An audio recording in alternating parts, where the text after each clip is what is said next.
Hello friends, welcome to my video of suicide. ठीक है ना। आज हम इसमें पढ़ेंगे डर्कहाइम का जो नेक्स्ट टॉपिक है हमारा सुसाइड, वो इसमें हम कवर करेंगे। ठीक है ना। सबसे पहले हम देख लेते हैं हम कि इस टॉपिक को कैसे कवर करेंगे। हम इसको टोटल 3 पार्ट्स में कवर करेंगे।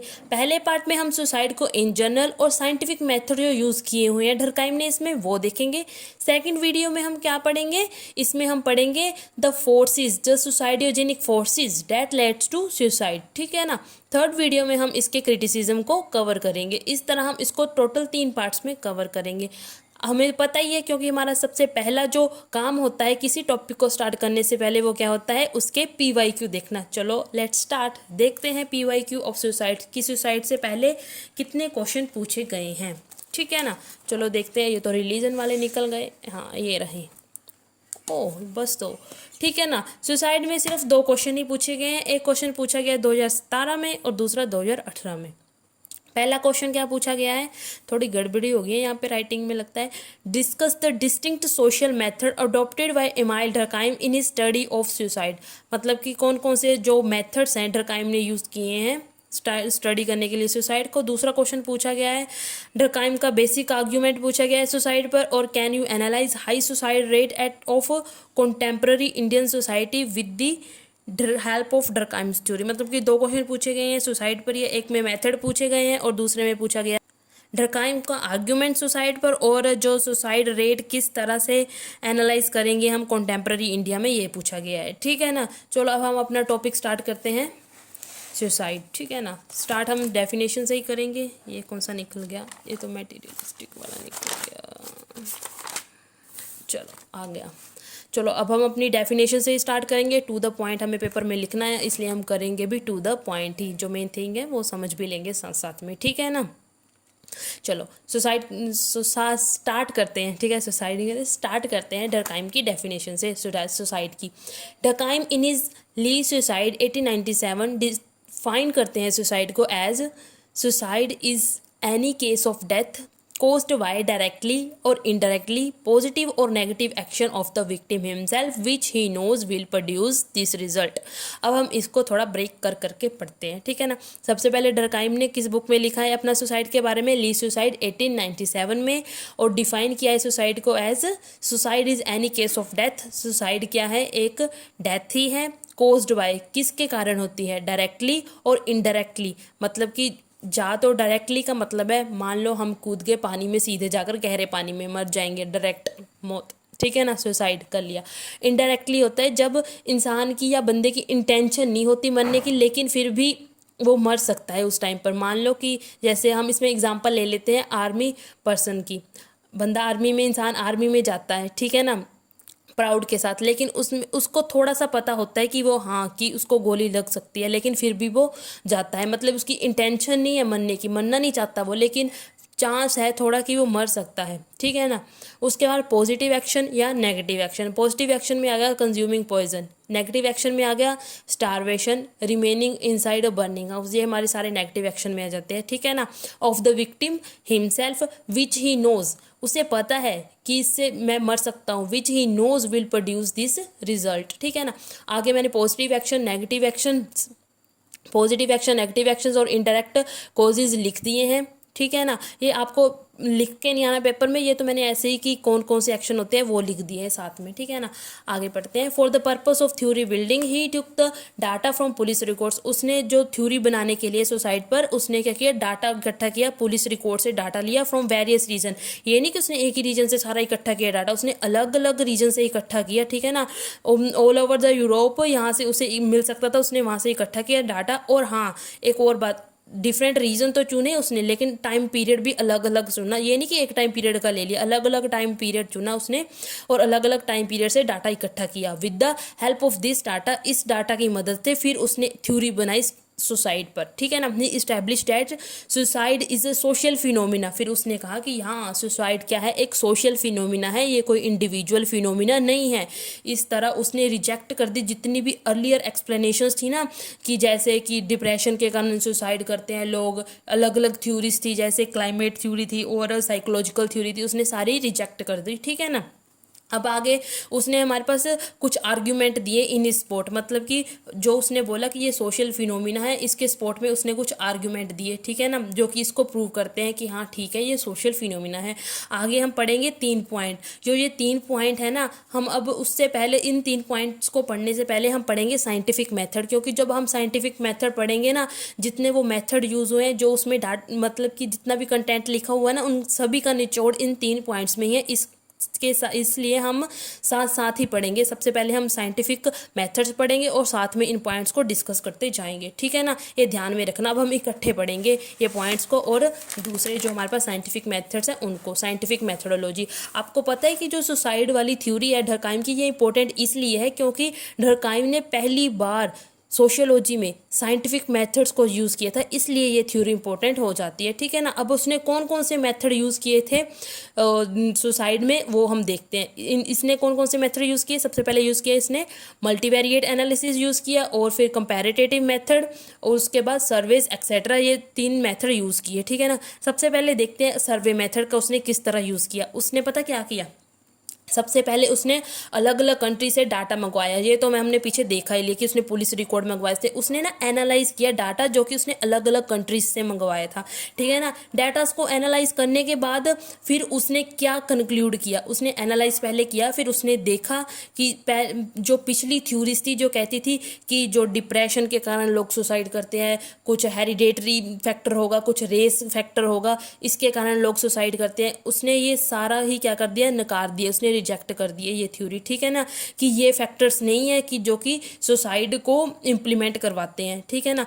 और उसने फिर सबसे पहले उसने क्या किया, एक्सप्लेनेशन भी दी कि कैसे कैसे होता है। कहते हैं कि जो हमारे पहले ना क्लाइमेट थ्योरी थी एक, ठीक है ना, वो कहती थी कि ना मार्च से नवंबर के बीच, नवंबर से मार्च के बीच सुसाइड रेट कम होता है, और इसके बाद सुसाइड रेट क्या होता है, ज़्यादा होता है। फिर डर्काइम ने इसका भी जवाब दिया। डर्काइम बोल रहे अगर मान लो कि मार्च के बाद गर्मी ज़्यादा बढ़ जाती है, अगर टेम्परेचर मेन कोज होता सुसाइड का, तो फिर क्या होना था कि जो ठंडे इलाके हैं, मतलब कि जो कोल्डर कंट्रीज़ है और वार्मर कंट्रीज़ है, उन दोनों का जो सुसाइड रेट है वो तो अलग अलग होना था, उनमें वेरिएशंस होनी थी, ठीक है ना, इस तरह पर। लेकिन उनके जो रेट है सुसाइड रेट, उनमें तो कोई वेरिएशन नहीं आई इस तरह की। इस तरह उसने सबसे पहले रिजेक्ट किया वो क्लाइमेट थ्योरी को। फिर उसने कहा, अब आई साइकोलॉजिकल थ्योरी की बारी की, डिप्रेशन के कारण, मेंटल इलनेस के कारण लोग सुसाइड करते हैं। फिर उसने कहा कि अगर मेंटल इलनेस के कारण ही लोग सुसाइड करते,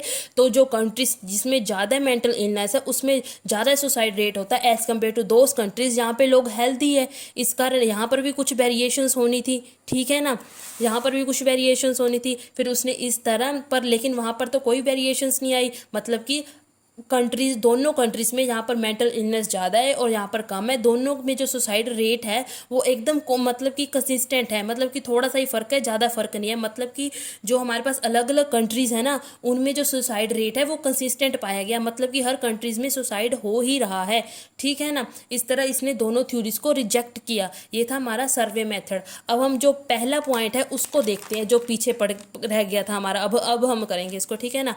उसने प्रूव किया that suicide can not be explain through the, ये थ्रू लिखा है, ठीक है ना, can not be explain through the psychological, geographical, climatic, hereditary factors, की हम इसको थ्रू इन फैक्टर्स के थ्रू नहीं एक्सप्लेन कर सकते।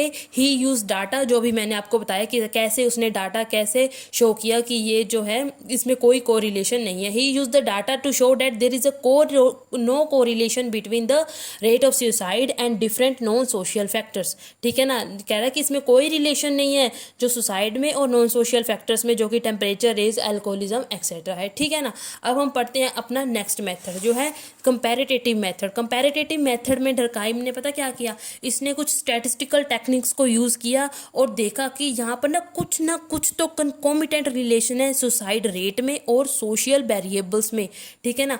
इसमें उसने क्या किया, स्टैटिस्टिकल टेक्निक का यूज़ करके उसने देखा कि कुछ तो रिलेशन है सुसाइड रेट में और सोशल वेरिएबल्स में। सोशल वेरिएबल्स में हमारे पास पता क्या क्या आ जाता है, इसमें हमारे पास मैरिटल स्टेटस आ जाता है, रूरल और अर्बन एरिया आ जाता है, और डेवलप्ड और अंडर डेवलप्ड एरिया आ जाता है। रिलीजियस, अगर रिलीजन की बात करें इसमें हमारे पास प्रोटेस्टेंट और कैथोलिक्स आ जाते हैं। अगर हम सेक्स की बात करें तो इसमें हम मेल और फीमेल ले लेते हैं, ठीक है ना। मतलब कि इसमें कुछ ना कुछ तो रिलेशन है, किसमें, सुसाइड रेट में, और जो हमारे पास जो सोशल वेरिएबल्स हैं अलग अलग, उनमें कुछ ना कुछ रिलेशन है। ये है हमारे पास कंपैरेटिव मेथड।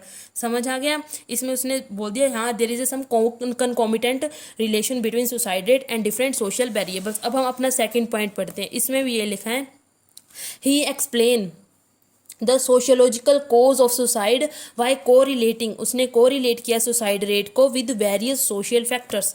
समझ आ गया दूसरा मेथड और ये सेकंड पॉइंट। अब हम करते हैं अपना third method.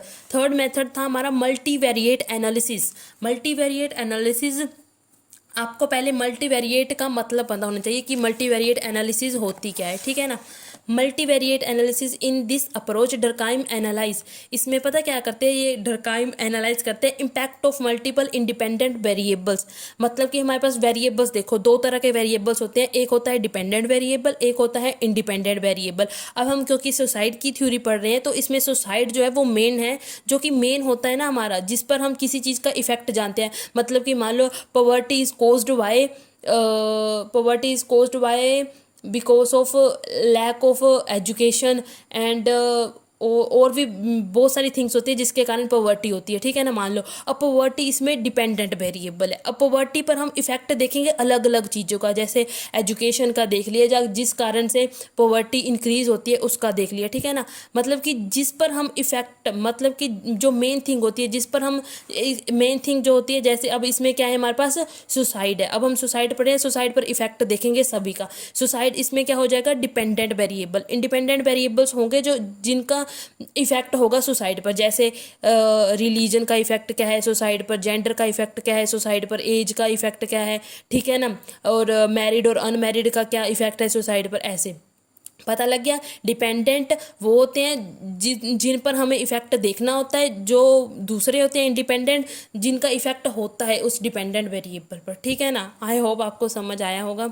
In this approach Durkheim analyse the impact of multiple independent variables. Durkheim analyse करेंगे क्या इफेक्ट पड़ता है इंडिपेंडेंट वेरिएबल्स का डिपेंडेंट वेरिएबल्स पर। मतलब कि जेंडर का, एज का, रिलीजन का क्या इफेक्ट पड़ेगा हमारे पास सुसाइड के ऊपर, ठीक है ना।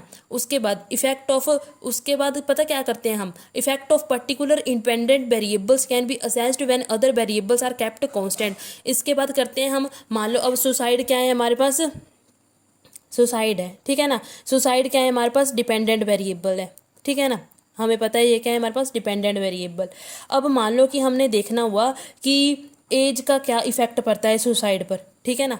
एज का देखेंगे और बाकी जो है हमारे पास जेंडर, रिलीजन, इनको क्या कर देंगे हम, कांस्टेंट, इनको कांस्टेंट रखेंगे और सिर्फ एज का इफेक्ट देखेंगे। उसके बाद क्या करेंगे हम, जेंडर देखेंगे, जेंडर का क्या इफेक्ट पड़ता है सुसाइड पर। जब जेंडर का देखेंगे तो एज और रिलीजन को कांस्टेंट रख देंगे, जब रिलीजन का देखेंगे तो एज और जेंडर को कांस्टेंट रख देंगे, ठीक है ना। इस तरह हम एक चीज़ का इफेक्ट देखने के लिए सुसाइड पर दूसरों को कांस्टेंट रख देते हैं। इस तरह हम बार बार ऐसा ही करेंगे, इसको भी जानने के लिए, फिर इसका इफेक्ट जानने के लिए, इसका इफेक्ट जानने के लिए। वही लिखा है कि effect of particular independent variables can be assessed when other variables are kept constant. This exercise can be repeated for other variables as well, and this will finally lead to assessment of effect of। इस तरह हमें पता चल जाता है कि जो multiple independent variables हैं उनका क्या इफेक्ट पड़ेगा एक सिंगल डिपेंडेंट वेरिएबल्स, जो कि यहाँ पर क्या था हमारे पास, सुसाइड, ठीक है ना। अब आपको समझ आ गया मल्टीवेरिएट एनालिसिस, बस यही है। फिर उसने मल्टीवेरिएट एनालिसिस की, मतलब कि सबसे पहले तो उसने कंपैरेटिव मेथड में तो बता दिया कुछ ना कुछ तो रिलेशन है सोशल फैक्टर्स का उस पर, सुसाइड पर। अब इसमें मल्टीवेरिएट एनालिसिस करती कि इस फैक्टर का क्या इफेक्ट पड़ेगा, इस एज का क्या मतलब कि अलग अलग इंडिपेंडेंट वेरिएबल्स का क्या क्या इफेक्ट पड़ेगा सुसाइड पर, उसमें इसने रिलेशन बताया मल्टीवेरिएट एनालिसिस में, ठीक है ना। He undertook a multivariate analysis to establish the relation between rate of suicide and social factor. ठीक है ना, समझ आ गया। अब मैंने आपको बताया था कि मल्टीवेरिएट एनालिसिस में एक एक चीज़ का इफेक्ट देखते हैं सुसाइड पर, फिर उसने एक एक चीज़ का इफेक्ट देखा, फिर उसमें क्या कंक्लूजन निकला। पहले उसने मान लो जेंडर का देखा होगा क्या इफेक्ट है सुसाइड पर। जब उसने जेंडर की एनालिसिस की ना, मल्टीवेरिएट एनालिसिस, उसने देखा कि males have a greater suicidal tendency as compare to females. ठीक है, फिर उसने देखा है कि जो मैरिड और अनमैरिड का क्या देखा, फिर उसने सुसाइड पर क्या इफेक्ट पड़ा। फिर उसने देखा रेट ऑफ सुसाइड मोर है among bachelors as compare to married. उसके बाद उसने डेवलप्ड और अंडर डेवलप्ड में देखा कंट्रीज में। हमने पीछे बताया था ना सोशल वेरिएबल्स में डेवलप्ड और अंडर डेवलप्ड कंट्रीज भी थी। डेवलप्ड कंट्रीज जो है वहाँ पर ज़्यादा सुसाइड होगा अंडर डेवलप्ड कंट्रीज के मुकाबले में। उसके बाद देखा on the basis of religion, हमने पीछे देखा था रिलीजन भी एक सोशल वेरिएबल, या प्रोटेस्टेंट जो है वो कमिट करते हैं more suicide as compare to Catholics. इस तरह उसने मल्टीवेरिएट्स एनालिसिस का यूज़ करके ये सारे क्या किए, मल्टीवेरिएट एनालिसिस का यूज़ करके ये सारा कंक्लूजन निकाला। ठीक है ना। अब हम इसका जो थर्ड पॉइंट है उसको इधर समझते हैं। He proved that certain rate of suicide. उसके बाद थर्ड में पॉइंट में तो इसने ऐसे लिखा कि हाँ कुछ रेट ऑफ सुसाइड जो है नॉर्मल है सोसाइटी में with the help of statistical data. उम्मीद करती हूँ कि आपको अब समझ आ गया होगा साइंटिफिक मेथड कौन कौन से यूज़ किए और कैसे कैसे यूज़ किए। और उसके बाद जो इन जनरल हमारे पास सुसाइड है, अब साइंटिफिक मेथोडोलॉजी को अपनी नेक्स्ट वीडियो में करेंगे कवर। यहीं पर ही मैं ये वाली वीडियो समाप्त करती हूँ, एंड करती हूँ, और आशा करती हूँ आपको पसंद आई होगी। Thank you, have a nice day and like subscribe and share. Please subscribe कर दें, हाथ जोड़कर विनती है, सब्सक्राइब करें। Thank you.